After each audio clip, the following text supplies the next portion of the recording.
कार्यक्रम को आगे बढ़ाते हुए हमारे इस सत्र में मुख्य वक्ता के रूप में हमारे बीच उपस्थित हैं नगर पालिक निगम भोपाल की पूर्व महापौर और वर्तमान विधायक श्रीमती कृष्णा गौर जी।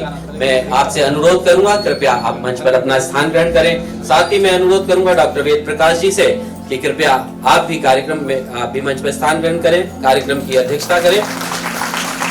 जोरदार तालियों से हम स्वागत करें माननीय विधायक श्रीमती कृष्णा गौर जी का।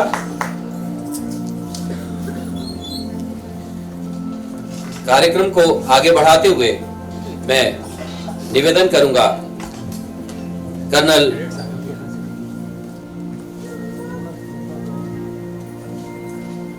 हमारे आज के मुख्य वक्ता श्रीमती कृष्णा गौर जी के स्वागत के लिए मैं आमंत्रित करूंगा विनीता जी को। विनीता जी आए और हमारी महापौर, पूर्व महापौर और वर्तमान विधायक श्रीमती कृष्णा गौर जी को बैज लगाकर स्वागत करें।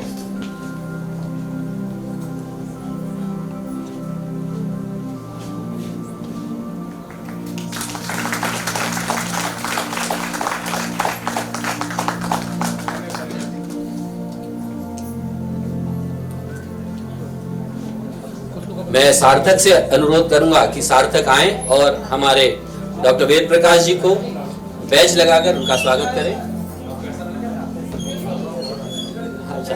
उसी को क्लिप्स और 52वीं क्लिप आप प्रारंभ करें मन की बात की।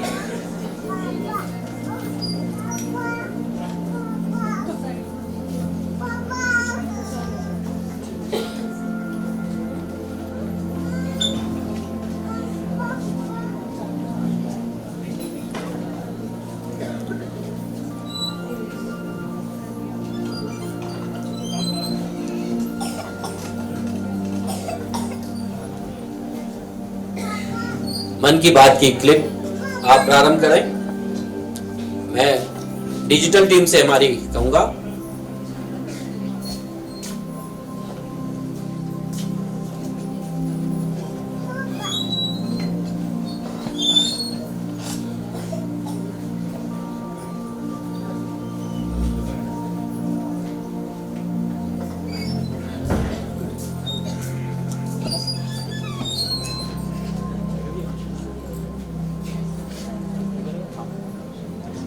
आप बैठ गए पीछे, आप बैठ जाइए, आराम से बैठ जाइए। कार्यक्रम प्रारंभ हो गया है। पीछे जो लास्ट में पांच छह बच्चे बैठे हैं, गर्ल्स कैडेट हैं, कृपया आप आगे आ जाइए। बॉयज कैडेट हैं, वो भी आगे आ जाइए।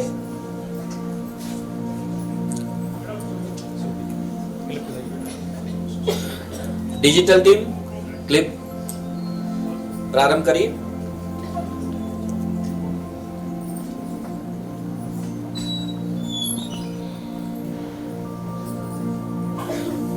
एक ऐसा मेमोरियल जहां राष्ट्र की रक्षा के लिए अपने प्राण न्यौछावर करने वाले वीर जवानों की शौर्य गाथाओं को संजो कर रखा जा सके, मैंने निश्चय किया कि देश में एक ऐसा स्मारक अवश्य होना चाहिए। हमने नेशनल वॉर मेमोरियल के निर्माण का निर्णय लिया और मुझे खुशी है कि यह स्मारक इतने कम समय में बनकर तैयार हो चुका है। कल यानी 25 फरवरी को हम करोड़ों देशवासी इस राष्ट्रीय सैनिक स्मारक को हमारी सेना को सुपुर्द करेंगे। देश अपना कर्ज चुकाने का एक छोटा सा प्रयास करेगा। दिल्ली के दिल यानी वो जगह जहां पर इंडिया गेट और अमर जवान ज्योति मौजूद है, बस उसके ठीक नजदीक में यह एक नया स्मारक बनाया गया है। मुझे विश्वास है कि देशवासियों के लिए राष्ट्रीय सैनिक स्मारक जाना किसी तीर्थ स्थल जाने के समान होगा। राष्ट्रीय सैनिक स्मारक स्वतंत्रता के बाद सर्वोच्च बलिदान देने वाले जवानों के प्रति राष्ट्र की कृतज्ञता का प्रतीक है। स्मारक का डिजाइन हमारे अमर सैनिकों के अदम्य साहस को प्रदर्शित करता है। राष्ट्रीय सैनिक स्मारक का कॉन्सेप्ट 4 कोसेंट्रिक सर्कल्स यानी 4 चक्रों पर केंद्रित है, जहां एक सैनिक के जन्म से लेकर शहादत तक की यात्रा का चित्रण है। अमर चक्र की लौ शहीद सैनिक की अमरता का प्रतीक है। दूसरा सर्किल वीरता चक्र का है, जो सैनिकों के साहस और बहादुरी को प्रदर्शित करता है। यह एक ऐसी गैलरी है जहां दीवारों पर सैनिकों की बहादुरी के कारनामों को उकेरा गया है। इसके बाद त्याग चक्र है। यह सर्किल सैनिकों के बलिदान को प्रदर्शित करता है। इसमें देश के लिए सर्वोच्च बलिदान देने वाले सैनिकों के नाम स्वर्ण अक्षरों में लिखे गए हैं। इसके बाद रक्षक चक्र सुरक्षा को प्रदर्शित करता है। इस सर्किल में घने पेड़ों की पंक्ति है। ये पेड़ सैनिकों के प्रतीक हैं और देश के नागरिकों को यह विश्वास दिलाते हुए संदेश दे रहे हैं कि हर पहर सैनिक सीमा पर तैनात है और देशवासी सुरक्षित है। कुल मिलाकर देखें तो राष्ट्रीय सैनिक स्मारक की पहचान एक ऐसे स्थान के रूप में बनेगी जहां लोग देश के महान शहीदों के बारे में जानकारी लेने, अपनी कृतज्ञता प्रकट करने, उन पर शोध करने के उद्देश्य से आएंगे। यह उन बलिदानियों की कहानी है जिन्होंने देश के लिए अपने प्राण न्यौछावर कर दिए ताकि हम जीवित रह सके, ताकि देश सुरक्षित रहे और विकास कर सके। देश के विकास में हमारे सशस्त्र बलों, पुलिस और अर्धसैनिक बलों के महान योगदान को शब्दों में अभिव्यक्त करना संभव नहीं है। पिछले साल अक्टूबर में मुझे नेशनल पुलिस मेमोरियल को भी देश को समर्पित करने का सौभाग्य मिला था। वह भी हमारे उस विचार का प्रतिबिंब था जिसके तहत हम मानते हैं कि देश को उन पुरुष और महिला पुलिसकर्मियों के प्रति कृतज्ञ होना चाहिए जो अनवरत हमारी सुरक्षा में जुटे रहते हैं। मैं आशा करता हूं कि आप राष्ट्रीय सैनिक स्मारक और नेशनल पुलिस मेमोरियल को देखने जरूर जाएंगे। आप जब भी जाएं, वहां ली गई अपनी तस्वीरों को सोशल मीडिया पर अवश्य शेयर करें ताकि दूसरे लोगों को भी इससे प्रेरणा मिले और वे भी इस पवित्र स्थल, इस मेमोरियल को देखने के लिए उत्सुक हों। मेरे प्यारे देशवासियों, मन की बात के लिए आपके हजारों पत्र और कमेंट मुझे अलग अलग माध्यमों से पढ़ने को मिलते रहते हैं। इस बार जब मैं आपके कमेंट पढ़ रहा था तब मुझे आतिश मुखोपाध्याय जी की एक बहुत ही रोचक टिप्पणी मेरे ध्यान में आई। उन्होंने लिखा है कि वर्ष 1900 में 3 मार्च को अंग्रेजों ने बिरसा मुंडा को गिरफ्तार किया था। तब उनकी उम्र सिर्फ 25 साल की थी। यह संयोग ही है कि 3 मार्च को ही जमशेदजी टाटा की जयंती भी है। और वे आगे लिखते हैं, ये दोनों व्यक्तित्व पूरी तरह से 2 अलग अलग पारिवारिक पृष्ठभूमि से हैं, जिन्होंने झारखंड की विरासत और इतिहास को समृद्ध किया। मन की बात में बिरसा मुंडा और जमशेदजी टाटा को श्रद्धांजलि देने का एक प्रकार से झारखंड के गौरवशाली इतिहास और विरासत को नमन करने जैसा है।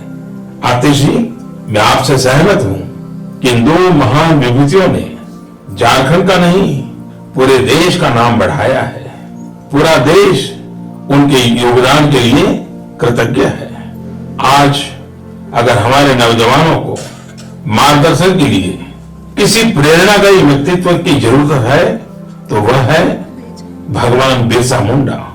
अंग्रेजों ने छिपकर बड़ी ही चालाकी से उन्हें उस वक्त पकड़ा था जब वे सो रहे थे। क्या आप जानते हैं कि उन्होंने ऐसी कायरतापूर्ण कार्रवाई का सहारा क्यों लिया? क्योंकि इतना बड़ा साम्राज्य खड़ा करने वाले अंग्रेज भी उनसे भयभीत रहते थे। भगवान बिरसा मुंडा ने सिर्फ अपने पारंपरिक तीर कमान से ही बंदूक और तोपों से लैस अंग्रेजी शासन को हिलाकर रख दिया था।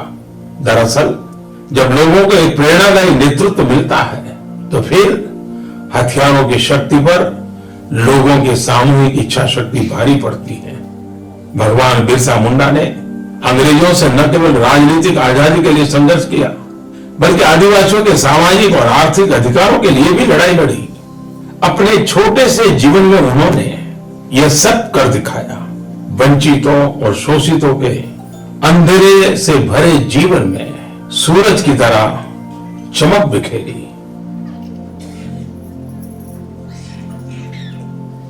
मन की बात यह कार्यक्रम विश्व का सर्वाधिक देखा और सुना जाने वाला कार्यक्रम है। इस कार्यक्रम की 104वीं कड़ी आगामी रविवार 27 तारीख को प्रातः 11 बजे माननीय प्रधानमंत्री जी द्वारा की जाएगी। 100 एपिसोड हो जाने के बाद इसका समाज पर और विश्व पर और आपके और हमारे जीवन पर क्या प्रभाव पड़ा, इसके विश्लेषण को लेकर बहुत चिंतन करते हुए टास्क इंटरनेशनल के चेयरमैन के मन में एक विचार आया कि इसका प्रभाव, इसका इम्पैक्ट, उसका एनालिसिस किस तरह किया जाए, उसका परिमापन किस तरह किया जाए। इसको लेकर उनके मन में यह विचार आया कि समाज के प्रत्येक वर्ग से बात की जाए, समाज के प्रत्येक वर्ग को इसका भागीदार बनाया जाए। और उस विचार को लेकर डॉक्टर राघवेंद्र शर्मा जी आगे बढ़े। उन्होंने अपने टीम के साथ इसका चिंतन किया और यह छोटा सा जो विचार था यह विशाल रूप लेने लगा और इसकी वैश्विक इसका स्टेटस क्या है, विश्व स्तर पर ये कहाँ दिखता है, इसे देखने के लिए मैं आपको बताने में बहुत हर्ष महसूस कर रहा हूं कि विश्व की सर्वाधिक जिसे कहते हैं एकदम सार्थक संस्था जो है Guinness book of world record, उससे हमारी टीम ने संपर्क किया। और उससे जब टीम ने संपर्क किया और इस विचार को उनके साथ शेयर किया कि इस तरह का हम एक कार्यक्रम चाहते हैं, क्या यह विश्व में कहीं इस तरह की घटना घटित हुई है, मुझे आपको दीदी बताते हुए बहुत हर्ष हो रहा है कि उनका जो जवाब आया वो हमारे लिए बहुत उत्साहवर्धक था। उनका जवाब आया, इट्स एन एक्सेलेंट आइडिया।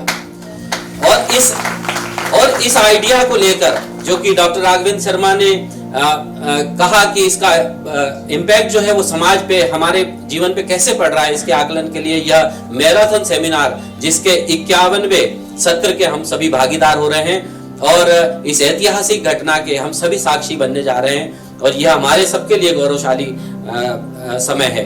मैं बिना समय लिए अब आमंत्रित करना चाहता हूं हमारी मुख्य वक्ता इस सत्र की लोकप्रिय विधायक श्रीमती कृष्णा गौर जी को। वे आए और अपना उद्बोधन दें। श्रीमती कृष्णा गौर जी।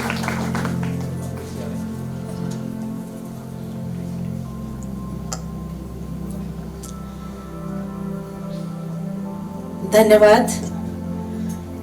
मन की बात मैराथन सेमिनार नॉट आउट, 100 घंटे, 100 वक्ता और 100 संकल्प,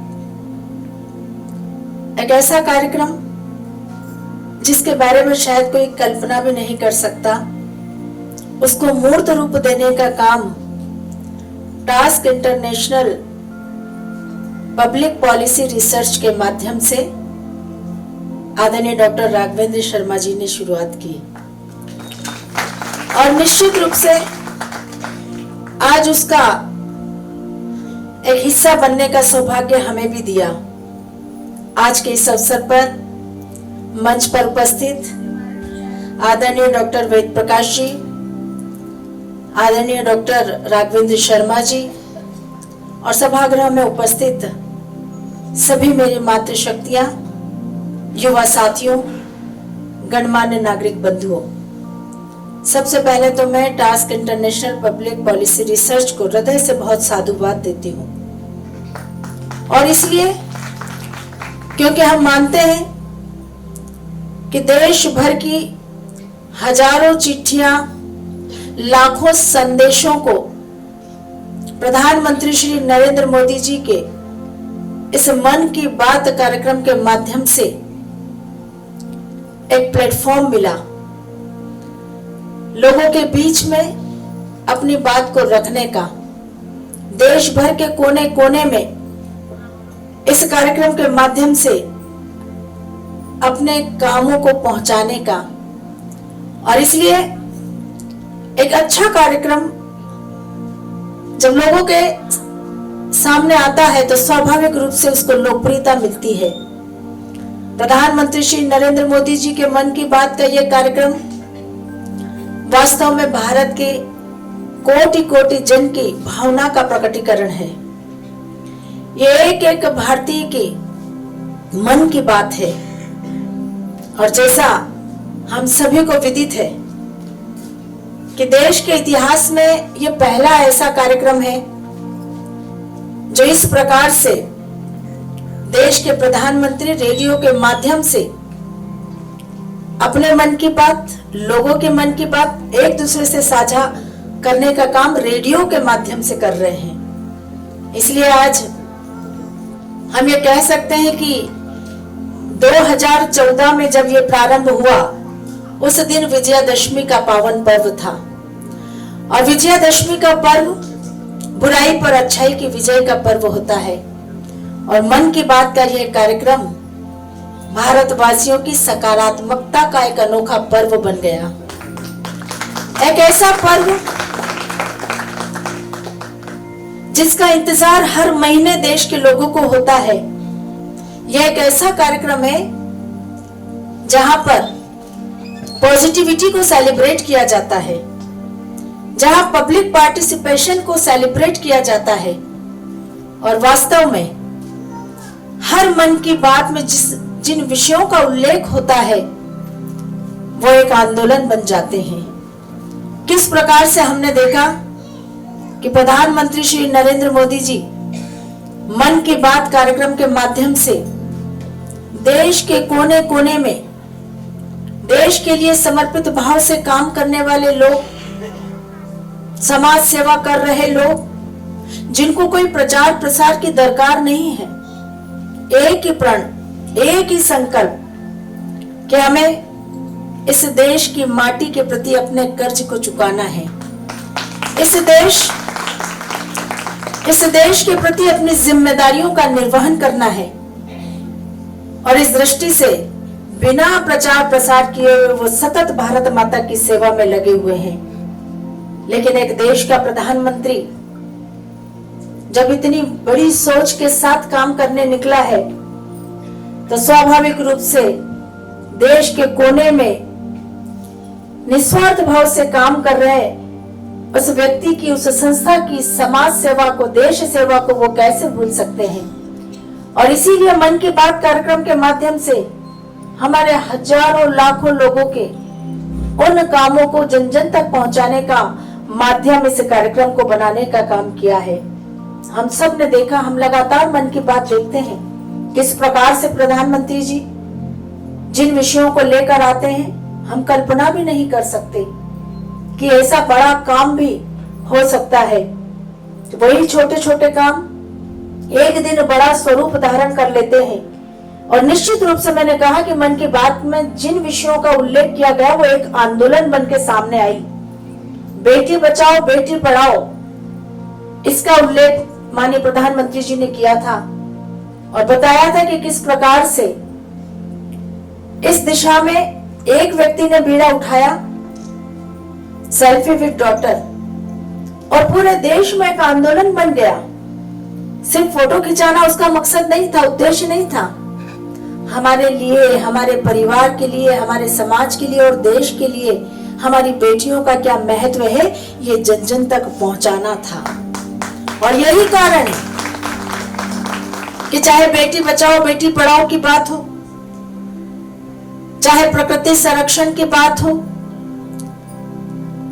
इस देश के प्रति देश की सेना जो जिस प्रकार से लगातार हमारी सीमाओं पर सुरक्षा देकर हमारे जीवन को सुरक्षा प्रदान कर रही है, उनका हौसला बढ़ाने की बात हो, आजादी के अमृत काल की बात हो, अमृत सरोवर की बात हो, हम सब ने देखा कि किस प्रकार से एक एक भारतीय इस कार्यक्रम के माध्यम से जुड़ा है। और इसलिए आज हम सबको गर्व है ये कहते हुए कि प्रधानमंत्री श्री नरेंद्र मोदी जी विश्व के सर्वाधिक लोकप्रिय नेता कहलाते हैं। ये प्रत्येक भारतवासी के लिए बहुत बड़े गर्व और गौरव की बात है और ये प्रमाण मात्र हिंदुस्तान की जनता ने उन्हें नहीं दिया, बल्कि विश्व की बहुत ही लोकप्रिय, चर्चित और प्रसिद्ध संस्था द मॉर्निंग कंसल्ट ने पूरी दुनिया में सर्वे के आधार पर कहा। और इसीलिए आज गर्व के साथ हम ये कहते हैं कि स्वतंत्र भारत के इतिहास में यह पहला ऐसा अवसर है जब हमारे नेतृत्व को विश्व स्तर पर वैश्विक प्रतिष्ठा प्राप्त हुई है। हमारा रोम रोम पुलकित है ये कहते हुए कि प्रधानमंत्री श्री नरेंद्र मोदी भारत के भाल पर वह दिव्य तिलक है जिनसे देश का जन जन अपने आप को गौरवान्वित महसूस करता है। आज पूरे देश में एक सुरक्षा का माहौल है,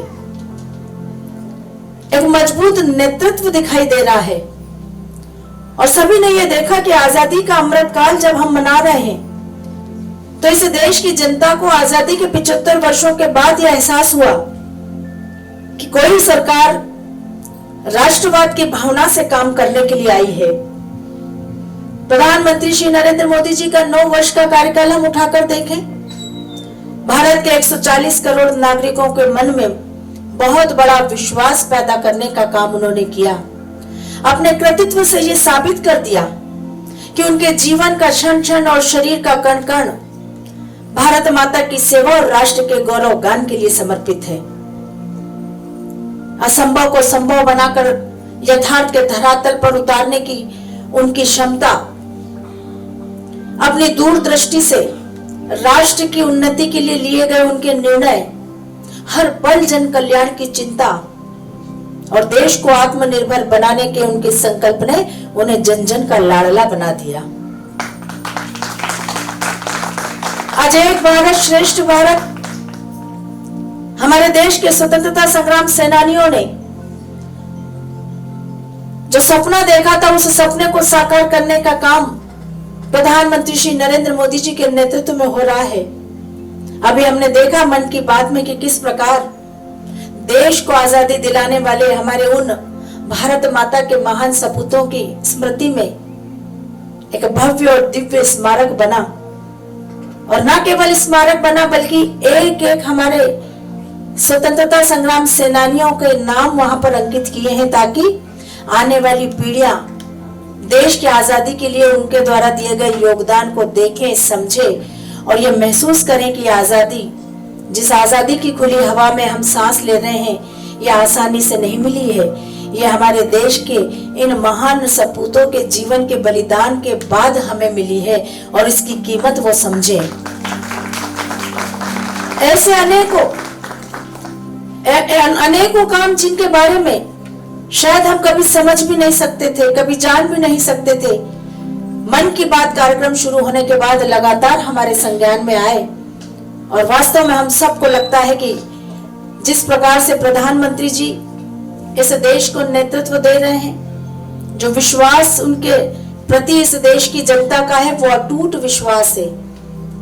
एक प्रधानमंत्री जी की सिर्फ यही जिम्मेदारी नहीं होती कि वो ज्यादा से ज्यादा विकास कराए। एक प्रधानमंत्री जी की जिम्मेदारी यह भी होती है कि उस विकास का उपयोग करने वाली जनता का भी कल्याण हो। और इस दृष्टि से अगर देखा जाए तो जब देश आजादी का अमृत काल मना रहा है तो हम इस अमृत काल में देशवासियों को यह महसूस करते हुए देख रहे हैं कि पहली बार कोई सरकार एक ऐसे उद्देश्य को सामने रखकर काम कर रही है जिसमें हर परिवार को खुशहाल देखना है। हर वो परिवार हमको खुशहाली लेकर आना है जिसमें जो सुख सुविधाओं से दूर है, वंचित है, जो विलासितापूर्ण अट्टालिकाओं से दूर है, गांव में, शहरों की गरीब बस्तियों में निवास करते हैं। ऐसे परिवारों की चिंता आज तक किसी ने नहीं की, पहली बार प्रधानमंत्री श्री नरेंद्र मोदी जी ने की। और हमने देखा कि किस प्रकार से हर परिवार को पक्का आवास, हर परिवार को शौचालय, हर परिवार को आयुष्मान भारत कार्ड, हर गरीब परिवार के लिए जनधन का खाता, हर परिवार को लगातार वो सारी सुख सुविधाएं देने का काम जिसकी अपेक्षा उन्हें सरकारों से होती है। और इसलिए आज हम ये कह सकते हैं कि देश की सरकार प्रधानमंत्री जी के नेतृत्व में वंचित वर्ग को विकास की मुख्य धारा से जोड़कर सशक्त बनाने का काम कर रही है। और उसके साथ साथ दूसरी तरफ देश में हो रहा चारों तरफ का विकास भी हमें दिखाई दे रहा है। किस प्रकार से आज स्मार्ट सिटीज का निर्माण हो रहा है, स्मार्ट रोड बनाए जा रहे हैं, इंटरनेशनल एयरपोर्ट बन रहे हैं, अंतरराष्ट्रीय स्तर के हमारे रेलवे स्टेशन आकार ले रहे हैं, हाईवेज का निर्माण हो रहा है। ये चारों तरफ हो रहा विकास प्रधानमंत्री श्री नरेंद्र मोदी जी के नेतृत्व वाली सरकार की विकास गाथा कह रहे हैं। और इसका मात्र एक ही कारण है कि देश को पहली बार एक मजबूत नेतृत्व मिला है, एक निर्णय लेने वाला नेतृत्व मिला। आजादी के बाद लगातार काम कर रही सरकारों ने जो नेतृत्व दिया उसमें वो हिम्मत ना जुटा पाए, वो निर्णय ना ले पाए, लेकिन प्रधानमंत्री जी ने इस देश के लिए कठोर से कठोर निर्णय लेकर ये साबित कर दिया कि वो इस देश की नासूर होती हुई समस्याओं को खत्म करने का काम कर रहे हैं। अगर इन समस्याओं को यही खत्म नहीं किया तो आगे जाकर ये नासूर बन जाएंगी और देश का नुकसान करेंगी, और उसके लिए अगर कठोर निर्णय लेना पड़े तो वह भी लिए। लेकिन आश्चर्य इस बात का है कि एक प्रधानमंत्री जी के प्रति देश की जनता का विश्वास देखिए। जो निर्णय लिए हर निर्णय के साथ हर भारतवासी उनके साथ खड़ा था। चाहे नोटबंदी का निर्णय हो इस देश से काला धन समाप्त करने के लिए, चाहे जम्मू कश्मीर राज्य से धारा 370 समाप्त करने की बात हो, चाहे इस देश में नागरिकता संशोधन कानून लाने की बात हो, चाहे राम मंदिर के निर्माण की बात हो, देश की सेनाओं के आत्मबल को बढ़ाने के लिए एयर स्ट्राइक, सर्जिकल स्ट्राइक की बात हो, ये निर्णय अगर लिए हैं तो हमारे मजबूत नेतृत्व की वजह से हुए हैं। और इसीलिए आज पूरा देश अपने आप को सुरक्षित महसूस करता है।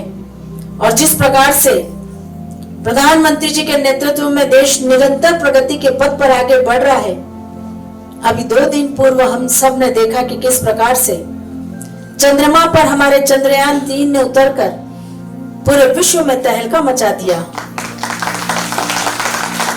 हम विश्व के ऐसे पहले देश बन गए जो चंद्रमा के दक्षिण ध्रुव पर पहली बार पहुंचा है। यह हमारे लिए बहुत बड़े गर्व और गौरव की बात है।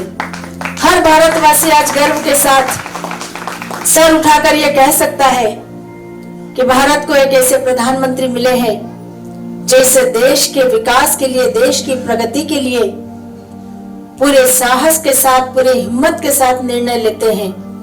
और वास्तव में वह हमारे भारतवर्ष के लिए एक वरदान ईश्वर का है। वो एक नई राजनीतिक संस्कृति का निर्माण कर रहे हैं।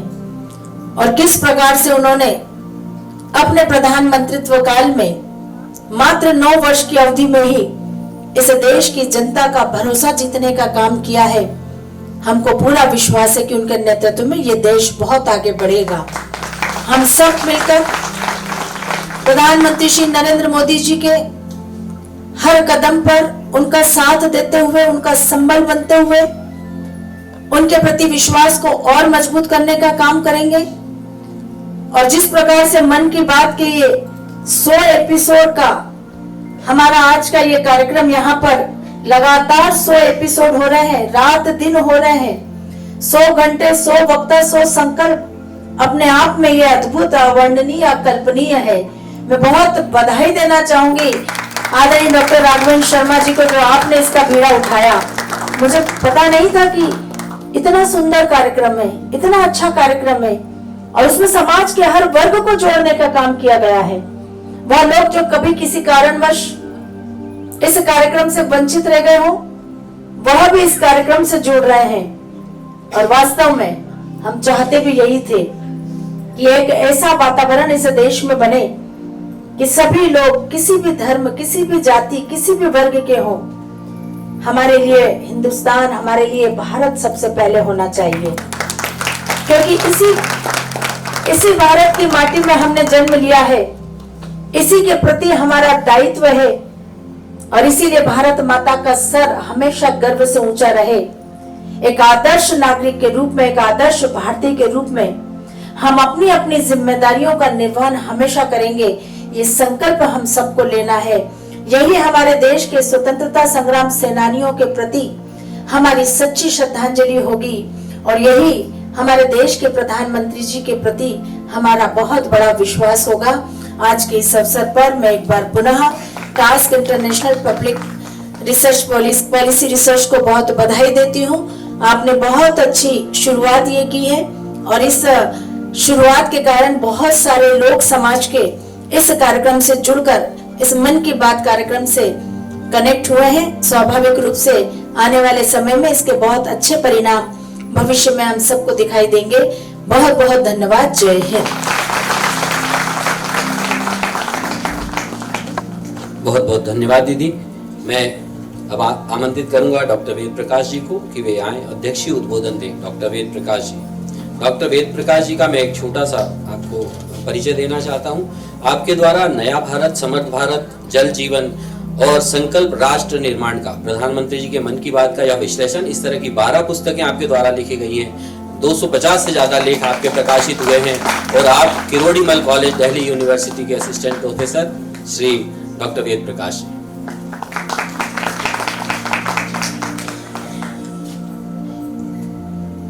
जो भरा नहीं है भावों से, बहती जिसमें रसधार नहीं, वह हृदय नहीं है, पत्थर है जिसमें स्वदेश को प्यार नहीं। चंद्रमा की सतह पर किसान नहीं उतरा, मजदूर नहीं उतरा, वेद प्रकाश नहीं उतरा, राघवेंद्र जी नहीं उतरे, हिंदू नहीं उतरा, मुस्लिम नहीं उतरा, वहां पर उतरा है तो भारत उतरा है। इसके लिए तारीफ। यही भारत की ताकत है, यही मन की बात का संदेश है। मैं प्रणाम करता हूं इस भूमि को, क्योंकि मैं पहली बार भोपाल आया हूं। मेरा सौभाग्य है इस पूरे प्रदेश को देखने का। मैं बहुत प्रसन्न हूं। जिस प्रदेश में मां पीताम्बरा है, जिस प्रदेश में साक्षात ओरछा नरेश प्रभु श्री राम है, जहां साक्षात महाकाल विराजमान है और जहां मां नर्मदा है जो सबकी है। मैं नमन करता हूं इस भूमि को और मैं नमन करता हूं टास्क इंटरनेशनल को, भाई राघवेंद्र जी को, जिन्होंने ये संकल्पना और संकल्प लिया। क्योंकि कहना आसान है, करना बहुत मुश्किल है। करना बहुत मुश्किल होता है, कहना बहुत आसान है। मेरे मन में भी आदरणीय बहन जी यही जिज्ञासा थी कि 100 घंटे 100 वक्ता और उसके आगे के 100 वक्ता सब अलग अलग होंगे, यानी 10,000 लोग प्रत्यक्ष रूप से इस कार्यक्रम में होंगे। मेरी यह जिज्ञासा थी। मैंने निवेदन किया कि मैं इस कार्यक्रम में कैसे शामिल हो सकता हूं। मेरी बड़ी इच्छा है इस कार्यक्रम में। मैं तो बहुत कुछ विद्वान नहीं हूं, बहुत ऐसा कोई बड़ा भी मैंने काम नहीं किया है, लेकिन मुझे लगा कि एक दिन का भर भी मेरा इसमें योगदान हो सकता है क्या। इस भाव से मैं दिल्ली से यहाँ भोपाल आया हूं और मुझे लगता है मेरे आने की सार्थकता हुई है। मैं आप सबसे मिल पाया हूं, मेरे आने की सार्थकता हुई है। जो रामेश्वरम में लंका तक जाने के लिए बांध बना था, उसमें गिलहरी का प्रयास हुआ था, वो कथा हम सब जानते हैं। वो गिलहरी प्रयास हम सब कर सकते हैं क्या? क्योंकि वो मानवता के लिए बांध बना था। मन की बात मानवता के कल्याण की बात करती है, राष्ट्र के निर्माण की बात करती है, समाज को जोड़ने की बात करती है। कहीं देश के किसी कोने में कोई माता, कोई बहन चटाई बुन रही है, कोई मसाला कूट रही है, वो कैसे आत्मनिर्भर हो रही है, कैसे अपना जीवन यापन कर रही है। कोई किसान हल चला रहा है तो वो क्या उगाता है, वो राष्ट्रीय और अंतरराष्ट्रीय कैसे हो सकता है, ये मन की बात में बन जाता है। मेरे विदिशा का कोई व्यक्ति प्रयास करता है। मैं कल आते आते देख रहा था, रेलवे ट्रैक के साथ साथ ऐसे तालाब भरे हुए हैं, लबालब भरे हुए हैं जल के। मन की बात में मैंने सुना था, जल जीवन मेरी पुस्तक का जिक्र किया, उसमें मैंने लिखा है कि विदिशा के लोगों ने वो कर दिखाया जल संरक्षण का काम, जो अन्य प्रदेश नहीं कर सके। बहुत बड़ी पहल है ये। छोटे छोटे ही तो योगदान है। मैं सिर्फ 1 मिनट में अपनी बात खत्म करूंगा और वो पंक्तियां शायद आप तक पहुंच जाएं तो मन की बात की ये चर्चा सार्थक होगी। इस मन की बात जन जन की बात है, वो राजनीति है ही नहीं। आप सुनिए तो सही, वो राष्ट्र नीति है, वो समाज नीति है, वो इस देश की आत्मा को कहने की बात है।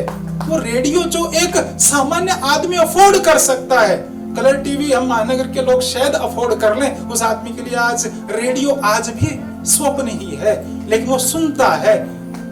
10 लोग इकट्ठा हो जाते हैं कि रेडियो में सबने कान लगाया हुआ है। मैंने सोचा भाई ऐसी क्या खबर चल रही है, मैं भी थोड़ा घूमने घामने का शौकीन हूँ। तो मैंने देखा, मैंने पूछा, तो उसमें से एक ने कहा अभी थोड़ा रुक जाओ, प्रधानमंत्री कुछ बोल रहे हैं। बड़े ध्यान से सुन रहा है क्योंकि फ्रीक्वेंसी भी कम थी, मैं हिमाचल में था कहीं बहुत दूर। मैंने कहा क्या? बोले हमारे प्रदेश की बात हो रही है, हमारे सेब की किसान की बात हो रही है। मेरा सेब कैसे ड्रोन से दूसरे प्रदेशों में पहुंचेगा, कैसे वो जल्दी पहुंचेगा, इसकी बात हो रही है। यही तो मन की बात है जो जोड़ देती है।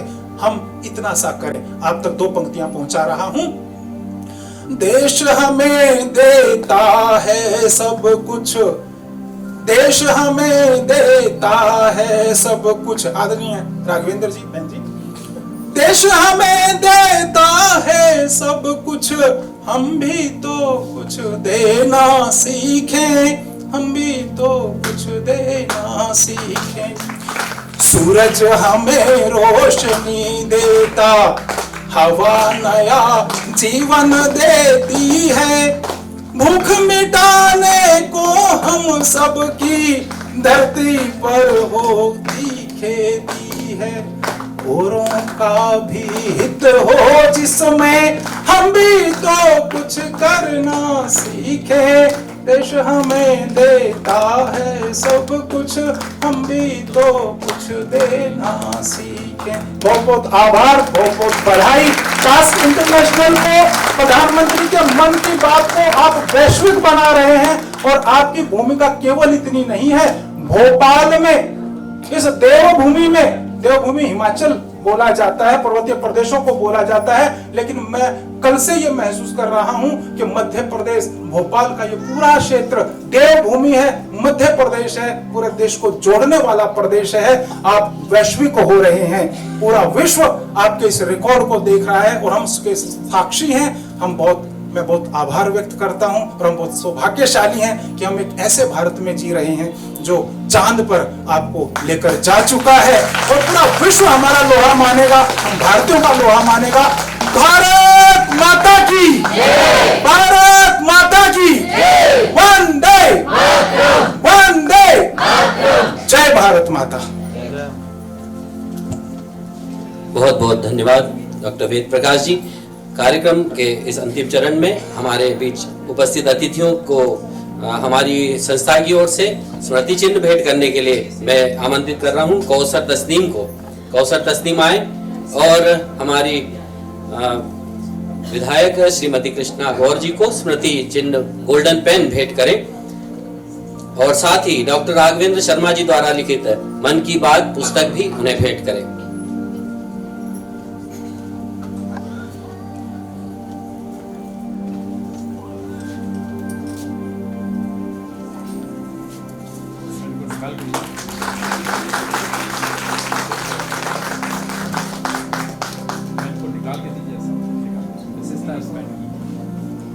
यह मन की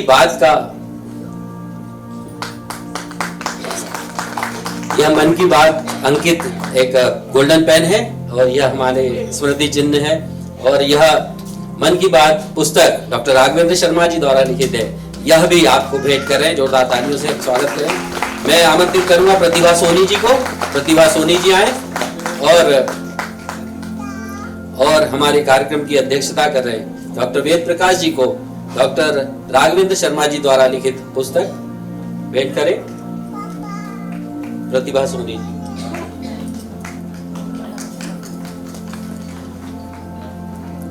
कार्यक्रम की पंचलाइन आप देख रहे हैं, 100 घंटे 100 वक्ता और 100 संकल्प। अनूठा कार्यक्रम, प्रत्येक सत्र का एक संकल्प है। उस संकल्प को आपके साथ उस शपथ को लेने के लिए मैं आमंत्रित करूंगा। इस कार्यक्रम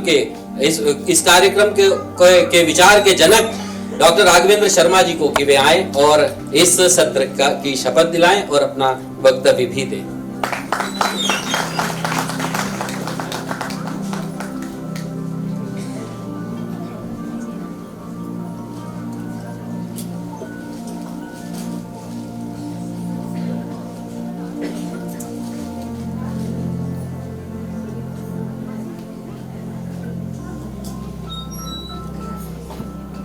मंचासीन भोपाल के लोकप्रिय विधायक आदरणीय हवि कृष्णा जी, आदरणीय वेद प्रकाश जी। वेद प्रकाश जी का हम लोगों से कोई परिचय नहीं था। उन्होंने एक अखबार में खबर पढ़ी कि भोपाल में ऐसा कार्यक्रम हो रहा है। इसके बाद आदरणीय वेद प्रकाश जी का मुझे फोन आया। उन्होंने कहीं से हम लोगों का नंबर ढूंढा होगा। उन्होंने कहा कि वो राघवेंद्र जी, मैं इस कार्यक्रम में आना चाहता हूँ। मैंने पूछा, सर आप क्या करते हैं, कहाँ से हैं? तो उन्होंने बोला, मैं दिल्ली में प्रोफेसर हूँ। तो मुझे लगा कि प्रोफेसर साहब अगर किसी सेमिनार में आते हैं तो सबसे पहले वो कहेंगे हमारा एयर फेयर क्या होगा, दूसरा प्रश्न होगा कि हमारे लिए कौन सा होटल होगा रुकने के लिए। तो मैंने कहा, डॉक्टर साहब मैं क्षमा प्रार्थी हूँ, ये कार्यक्रम हम बहुत सीमित संसाधनों से करते हैं, इसलिए हम आपको बुलाने में हमारी सामर्थ्य नहीं है। हमारे साथ ये समस्या है, आपका क्या कहना है? तो उन्होंने कहा, डॉक्टर साहब मैं केवल कार्यक्रम में आना चाहता हूँ, बाकी तो ये मुझे ऐसा लगेगा कि इस कार्यक्रम में मुझे आने का, अगर मैं अपने वक्तव्य अपने विचार आपके बीच में रख पाऊंगा तो इस विचार में मेरी आहुति होगी। मैं तो केवल आने की इच्छा व्यक्त कर रहा हूँ, बाकी मुझे आपसे ऐसे कोई सहयोग नहीं चाहिए। तो हमने कहा कि डॉक्टर साहब आ सकते हैं, आपका स्वागत है। लेकिन आने के बाद हम लोगों को ऐसा लग रहा है जैसे हम लोग के पालक के रूप में वो आ गए हमारे बीच में।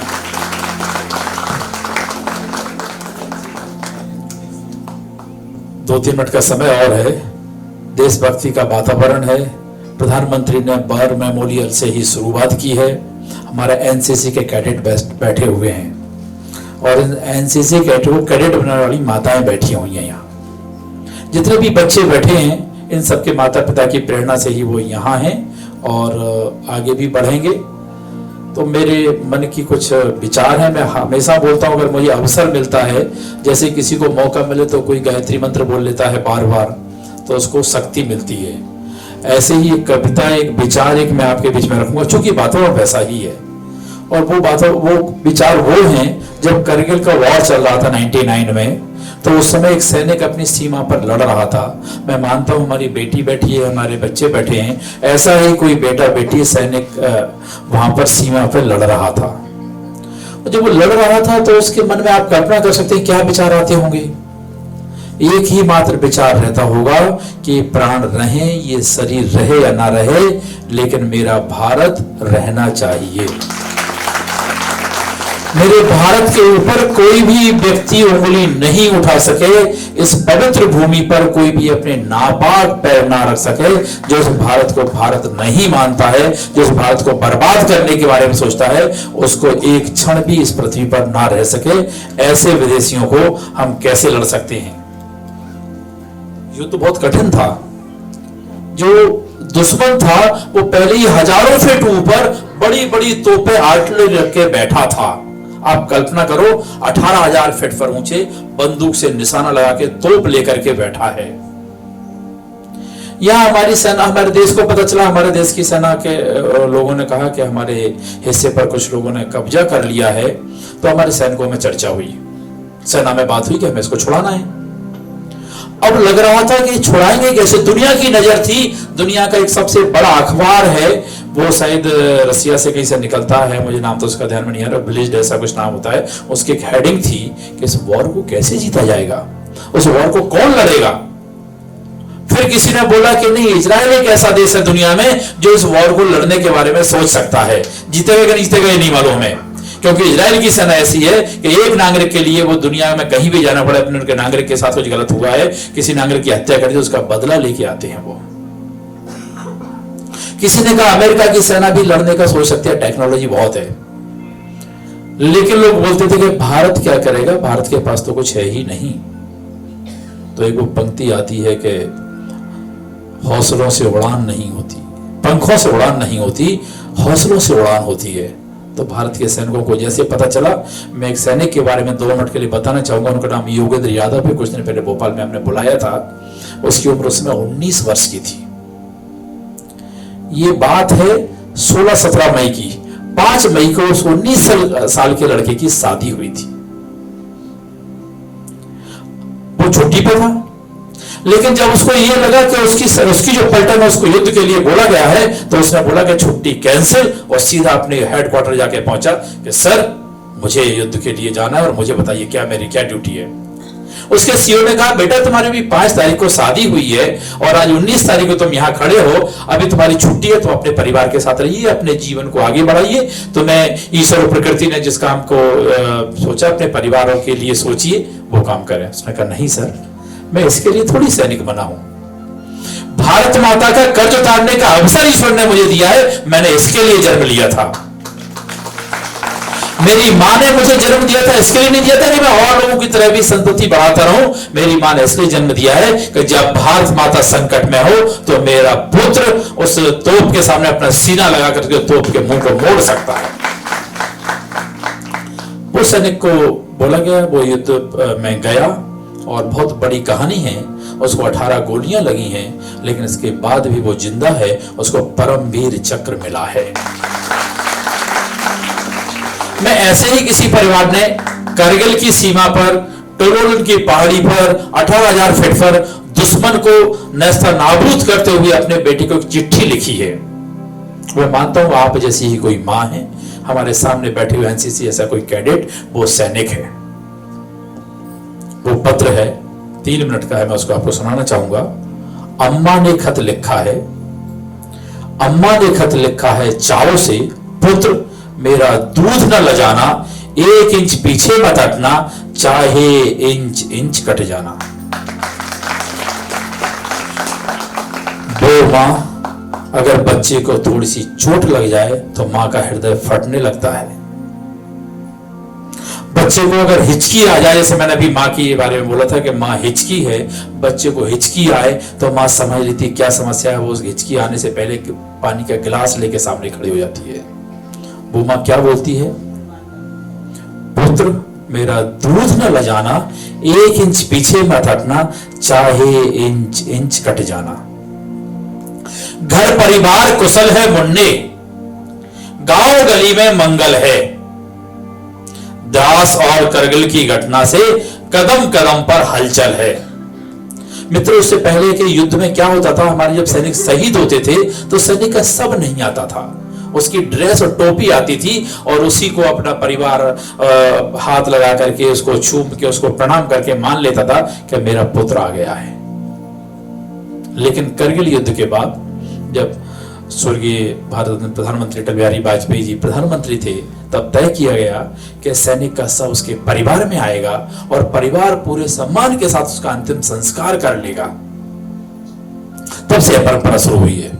आगे वो लिखते हैं, ज्वालामुखी दिलों में धधके, आंखों में अंगारे हैं और अर्थियों के पीछे जय भारत के नारे।